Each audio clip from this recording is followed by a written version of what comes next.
Hey folks, welcome back. So today we're going to be doing something with either one or both of the sickles that we got here. So a year ago, I guess, when I picked this up, I actually got two for one money. One was listed as a for parts, and the other was, again, I'll use quotes, working. The working one I ended up having to do a few fixes on before I was able to get it up and going. That one is, I believe, an older model, and I don't think it's probably quite as good of a sickle as this one is, or would be if it was totally up and running. So what we're going to do is I'm going to pull this guy out of the weeds, and I want to take a good look at it and see what all it needs in order to get up and in working order. If it's nothing too serious, this is going to be today's project, working on this. If I get into this and say, oh man, that's missing a lot of parts or whatever, we're going to just probably shove this back into the weeds, and we're going to go work on getting some hay cut.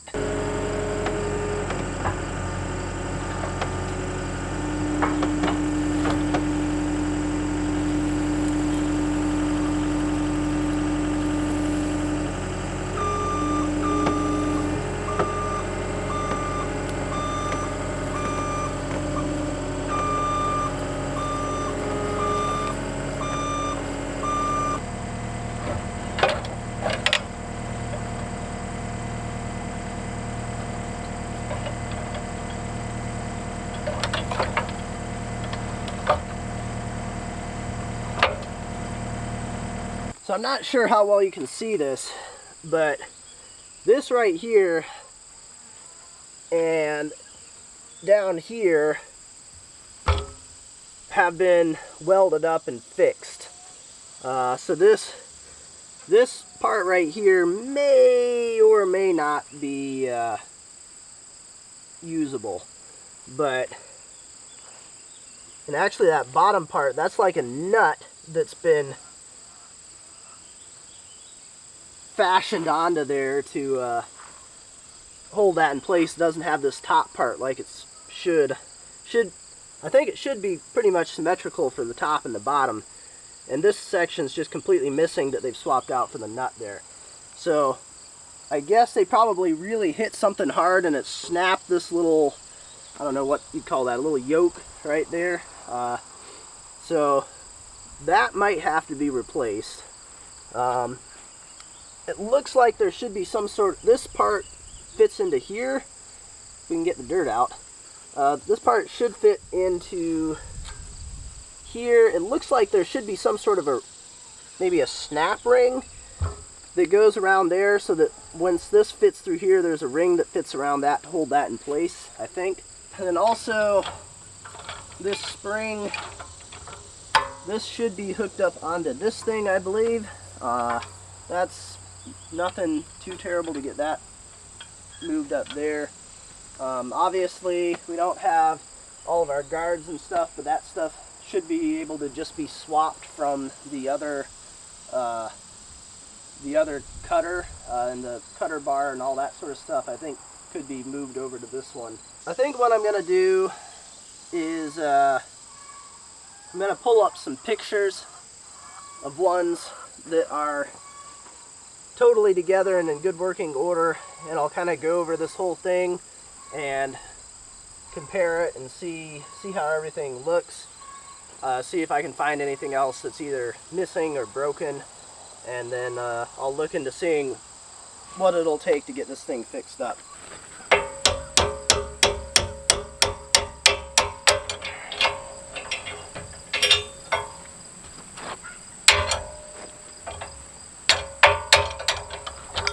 Not entirely sure how that got off of there. It's back on now. Alright, there we go. Alright, so after studying over both of these mowers, I decided that it looked like this part, this yoke thing, would be interchangeable between the two of them. So I spent a good few hours getting the broken one off here, the good one off the other one, and hey kitty. Got a photobomb here. And so now we can get this good one put back on, well, not back on, but put on our model, what is this, 39 in here, and then try putting everything back together with this mower and see if everything fits, hopefully. So this is the better of the two pins, so we'll reuse this one, put a little bit of grease on here. This was the main part that was the issue, was getting these pins out, because they've got a hole through here, and there's a hole in here, and there's a pin that goes through that. So this thing never really moves once it's in there. And so after it has probably sat in there untouched for the last 50 or 60 years, you get just a little bit of rust in there, and that's all it takes to really do a good job of seizing it up inside there and not letting it come out. So that was the hard part, but hopefully this will sort of kind of prevent it from seizing up if I've ever got to take it out again, which hopefully I don't. Okay, so we want this grease fitting, I think, to be facing out. So that'll go on there.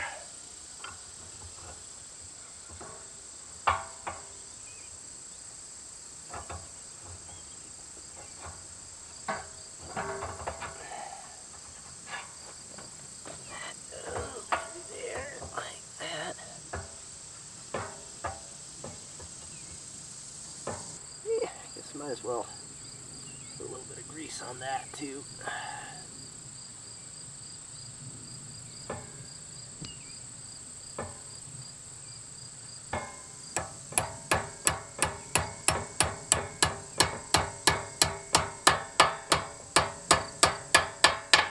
All right, there we go.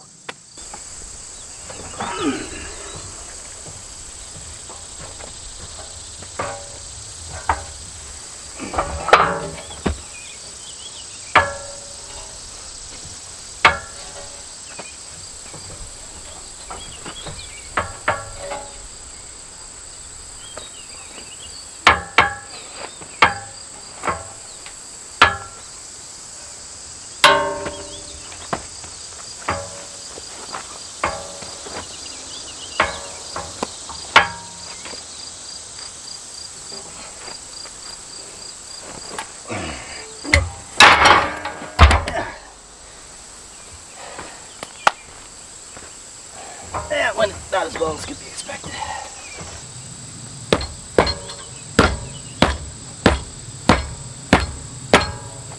There we go.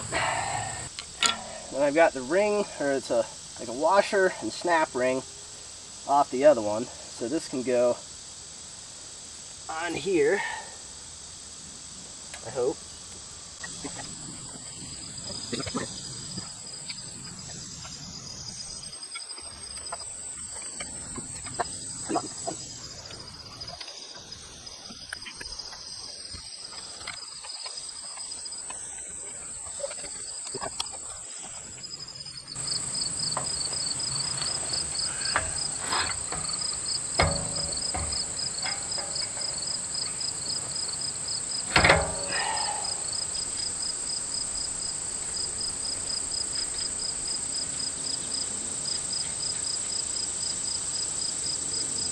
Okay, one more thing it's missing is this little link to hold this to there. Let's see.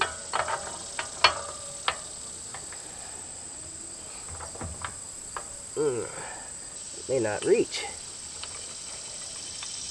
Alright, so here's the plan. I found this thing kicking around. Looks like it might have been a bolt that's had the head cut off. No idea why, but found this. I think what I'm going to try doing is making a new little hook thing here. Obviously this has got a fair bit more length on it, which hopefully should be enough that once we put the hook on, I can thread that onto there. I'll have to get this link inside of there, weld the hook shut, and then hopefully with our new hook it should be able to reach from here to there with that link in between. Hopefully. First, we got to put a hook on the end here.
think I should have put boots on.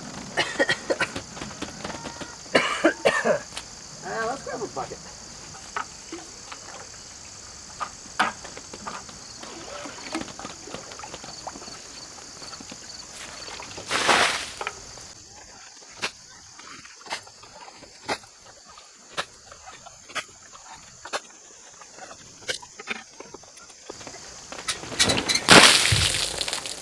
Needless to say, it rained a little bit this afternoon. Alright, so we got our freshly, if I can hold on to it, freshly welded up extended hook thing here. So hopefully this is going to be long enough and do what I'm hoping it will do. They might have specs on this, but I haven't looked it up. Yeah, I think that doesn't look half bad. So I got a new toy. It's new to me, and I figured that for taking off the rest of these guards here that we don't need, might be a nice little trial run of this.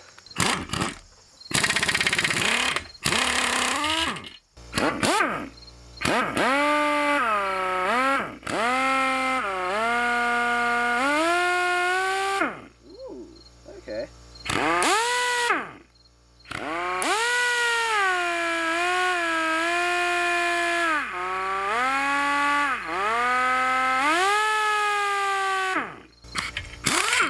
Ooh, yeah, that works better.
It's not pretty.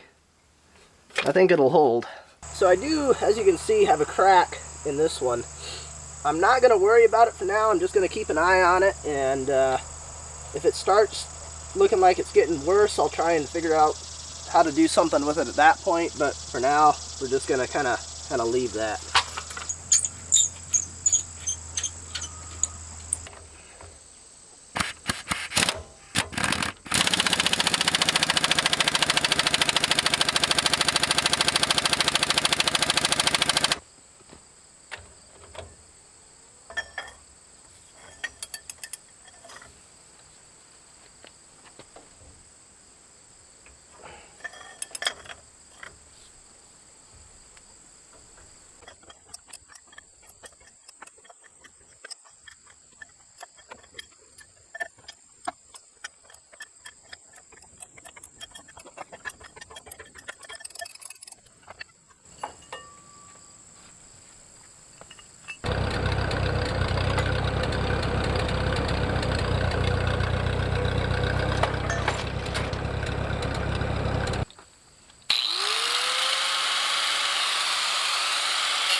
See if this works any better.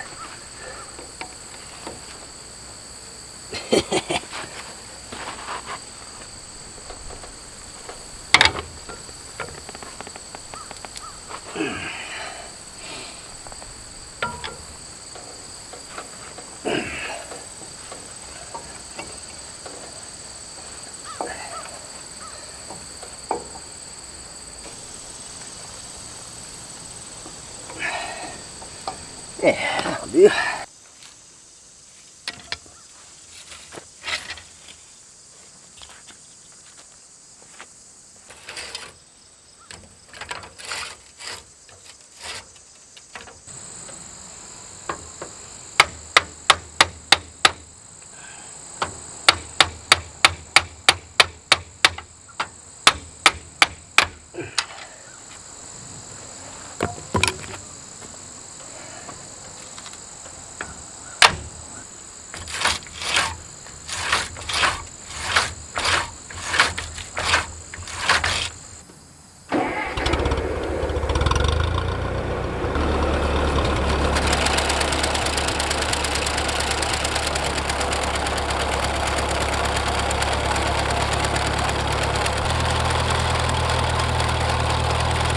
Alrighty folks, well, I think we're ready to cut some hay with this thing.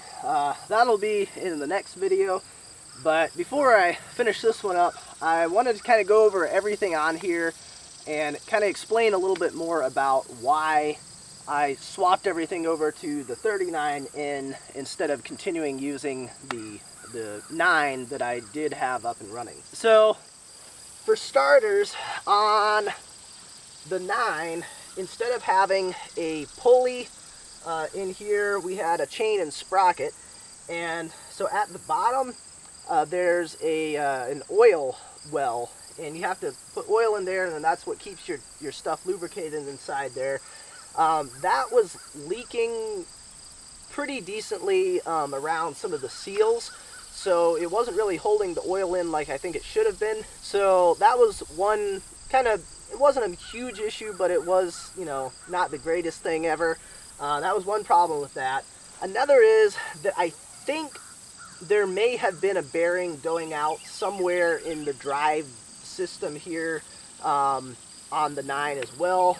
So one of them felt a little bit loose, so I suspect something may have been going out there, and I've already replaced 1 or 2 of the bearings in that previously, so it wouldn't surprise me if there was another one going out on that as well. Another issue was that this spring right here had broken on that one. It was actually just like the hook up at the end that had snapped. So this really wasn't doing what it should have been doing on the 9. This one is still in good shape, so hopefully this will keep on working for a while longer. Another thing that wasn't working right on the 9 was there's a rod that holds your bar up when you're transporting it, and with the way that that's set up, basically it hooks around part of your mower, and on this one it's right here. It was a different setup on the 9, but it hooks around the one end, and then you've got a hole in your bar, and the end of this little retaining rod has threads on it, so the threaded part goes through the hole in your sickle bar, and then you thread a nut onto the end of that, and that holds it in the upright position. The little retaining rod for that one, the threads had stripped out on the end, so I wasn't able to use that when I was moving it around. Whereas this one, the retaining rod is still, or transport rod or whatever it's called, that's still in good shape, so I'm able to use that on here when I'm moving this around, so that'll be a little bit easier. In addition to that, this little thing right here that slides on the ground, there's a plate on the bottom of this that's kind of a wear item, I guess. Obviously it takes a lot of use to wear through, but on the 9, again, this one was starting to actually wear out. So that was something that would have really needed to be replaced somewhat soon on that, whereas on the 39, this one is still good. And then all the way down here at this end, right down here, and I think I already showed this, there is a little plate right here that should help to keep grass from getting bound up underneath this little area. And that's something that I was having quite a few issues with the 9. And it's not set up for having this little plate here to help try and kind of prevent the grass from getting in there. So hopefully this should be a little bit better set up having this down here. So as you can see, there's a lot of little things that were either going to become issues or were already issues with the 9. And so I could have swapped parts probably from this one onto the other one and had the 9 in better shape, but I hope that this will be a better machine, because I think it's a newer model. I think it's maybe 10 or 15 years younger than the other one is. Not that either one of them are particularly young to start with, but this one is a little bit newer of a machine, so hopefully it'll run better, maybe. One other issue that I did run into was the PTO shaft here. I didn't realize it when I started this, but apparently, from what I can find, this is a kind of a weird spline count on this shaft. It's a 19 spline, and apparently that was just not something that was really popular at any point. So I wasn't really able to find a a PTO shaft that would fit on here because I didn't get one that came with this. So what I ended up doing was the shaft on the 9 is also a, I think it's 1 1/4 inch shaft, which is the same diameter as this one. It's just that the 9 has a smooth shaft that's got a keyway in it, whereas this one's 1 1/4 that's splined. So I actually ended up putting in a keyway onto this shaft. I didn't show any of that, but I cut a keyway into it, and then I was able to kind of fit it so that I could use the same shaft from the 9 to put on the 39, and so far it seems to be working all right. However, this mower is back a little bit further away from the tractor, so the front part of the shaft for the 9 wasn't going to work on here because when I lifted it up, it was a little bit too long and the shaft would come apart. Fortunately though, this is the same size shaft as what I've got on the rake, so I was actually able to grab the front part from the rake PTO and put that on here, and that's longer, so that way it fits into here, so even when I lift it up it doesn't come apart. So that seems to be working pretty well using that instead. So anywho, as you can kind of see, it wasn't exactly a smooth swap over from the 9 to the 39 end, but I think everything is the way it should be and set up. Made a few test passes with this and made a few little adjustments here and there to try and get stuff running as good as I think I can with what I've got on here at the moment. So like I said, I think we're good to go do a little bit of hay cutting and really put this thing to the test. But that is going to be it for today's video. As always, I appreciate you guys watching, and I will see you next time.